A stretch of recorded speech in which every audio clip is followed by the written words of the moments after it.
काय केलास मग बाकी? काय नाही, चाललंय ठीक.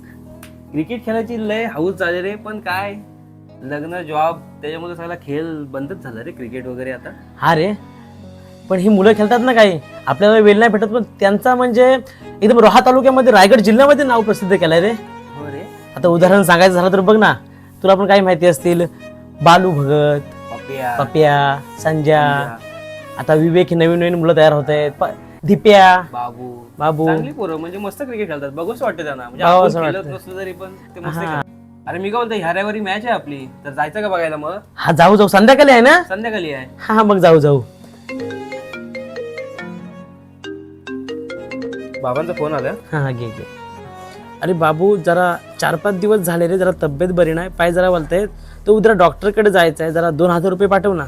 बाबा आता 2,000 रुपये तर ठीक आहे, तुम्ही जा डॉक्टरकडे, मी तुम्हाला गुगल पेला पाठवतो. काय झालं, काय बोलले बाबा? काय नाही रे, बाबा आजारी आहेत आणि डॉक्टरकडे जाणार आहेत, तर त्यांना 2,000 रुपयाची गरज आहे. आता मला सांग, मी तरी काय करू? अरे टीव्हीचा हप्ता, फ्रीजचा हप्ता, आणि आता परत AC घेतले, त्यात घराचा आहे तो वेगळाच. आता कशी ऍडजस्टमेंट करू मलाच कळत नाही रे. कैलास, आता हे एवढ्या गोष्टी घेतल्यास तू, खरंच त्यांची गरज होती का? बजाज फायनान्स, EMI ह्याच्यामुळे आपण वस्तू घेत राहतो, पण हे हप्ते फेडताना आपल्याला त्रास होतो, आपल्याला त्याचा प्रॉब्लेम होतो. त्यामुळे लक्षात ठेव, वस्तू घेताना खरंच त्या आपल्या गरजेच्या आहेत काय. आणि ऐक, 2,000 पाठवलेत, बाबांना पाठव.